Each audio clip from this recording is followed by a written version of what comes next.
Veja ainda nessa edição: conduta de Bolsonaro causa revolta nas redes sociais.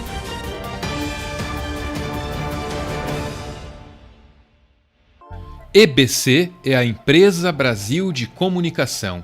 Uma das responsabilidades da EBC é a formação de uma rede nacional de rádio e televisão para transmitir discursos de autoridades. Esses pronunciamentos acontecem em situações pontuais. O próprio site da EBC tem um exemplo. A rede pode ser formada quando houver a necessidade de evitar pandemias.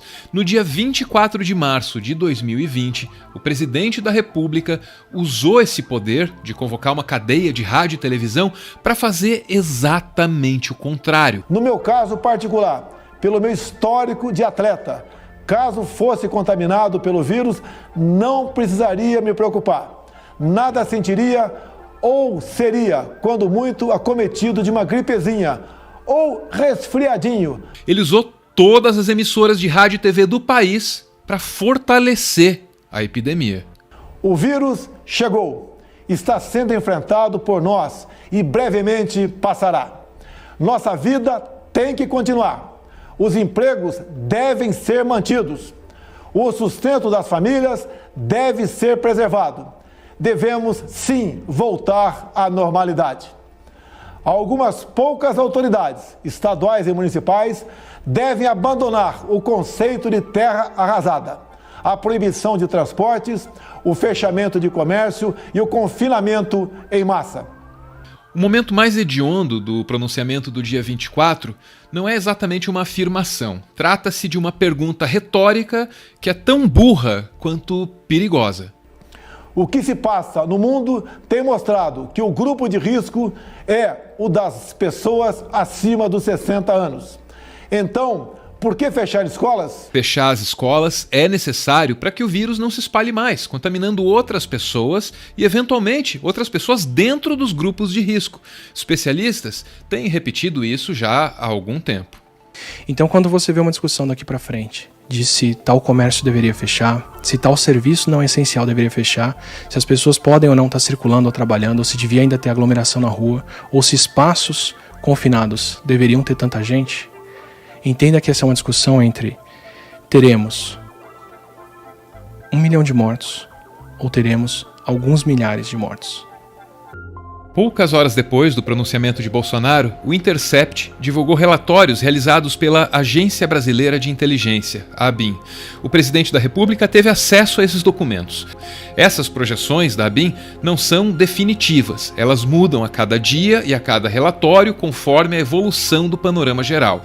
O fato é que existe um abismo entre a realidade expressa nos documentos oficiais e os discursos do presidente. Isso não mudou, nem mesmo depois dos relatórios da ABIN terem vindo a público. Na manhã do dia 25, o posicionamento de Bolsonaro sobre a pandemia era esse. Temos que tirar da cabeça do povo essa sensação de pânico, de terror, meu Deus do céu. Você tem que enfrentar o vírus, não tem como fugir dele. É igual a chuva, se chover, você vai ter que enfrentar, pô. Com ou sem guarda-chuva. O discurso do dia anterior é coerente com a prática. Bolsonaro é mortalmente irresponsável, tanto dentro dos salões quanto em público. As obsessões fazem de Jair Bolsonaro coerente.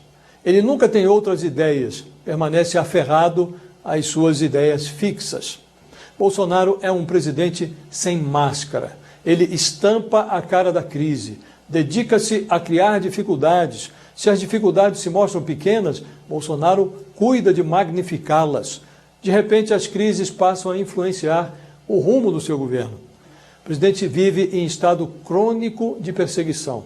Se não existirem inimigos, ele os cria. Qualquer auxiliar com luz própria, como Sérgio Moro, cedo ou tarde, vira adversário. Mestre na fabricação de crises, Bolsonaro não sabe como desfazê-las. Em tempos de pandemia, o presidente deveria se apresentar ao país com a imagem da tranquilidade. Bolsonaro não consegue. Mesmo tendo um excesso de calos, ele faz questão de se meter em apertos. Por isso, está sob investigação no Supremo Tribunal Federal. A oposição ao bolsonarismo não se chama esquerda, O nome é sanidade. O fascismo se confunde com loucura na medida em que rompe os nossos laços com a realidade. Não por acaso, todo fascismo precisa sustentar uma produção massiva de notícias falsas para chegar ao poder e ficar lá. Se algum dia houve dúvida de que isso que acontece no Brasil é fascismo, já não há mais. Cada um de nós precisou traçar a própria linha do tolerável. A linha do tolerável foi cruzada quando o presidente da República passou a apoiar manifestações antidemocráticas. Chegamos no limite, não tem mais conversa, ok? Outros tantos acharam por bem estabelecer o limite quando o presidente disse "e daí?" para quase 10 mil mortos. A gente ultrapassou a China hoje no número de mortos. O quê? A gente ultrapassou o número de mortos da China hoje. O Brasil E daí? não vai. Lamento, quer que faça o quê? Eu sou Messias, mas não faço milagre.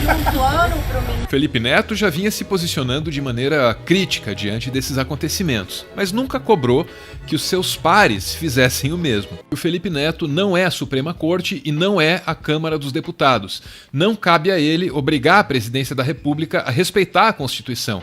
Também não cabe a ele acolher um dos quase 30 processos de impeachment que já existem contra Bolsonaro. As instituições que podem fazer isso se limitam a emitir notas de repúdio. É como se o Brasil estivesse organizando um grande concurso de redação para ver quem emite a melhor nota de repúdio. No Brasil, a pandemia acaba de alcançar a triste marca de 10 mil mortos. Essa é a nossa realidade. Essa é a realidade dele. E aí, preparei? Tudo em paz! Se time cuidar, vai entrar em causa o Brasil. Pode tirar foto? Ai, já tô filmando, pode? A gente é da aviação, a gente tá sentindo bastante aí, A aviação, vocês estão 90% no chão. Pois é. E essa é a realidade deles. Pessoal, coronavírus mata, mas mata muito menos do que dizem por aí. Em algum momento, essas realidades tão diferentes vão ter que colidir. O impacto vai ser enorme e é bom se preparar para ele. Ninguém vai sair do lugar. Nesse momento, é isso que está acontecendo.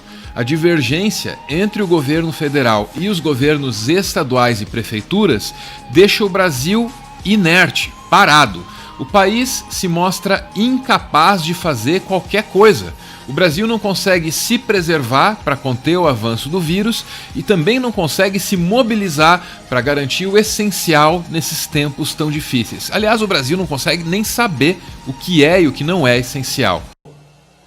Boa noite.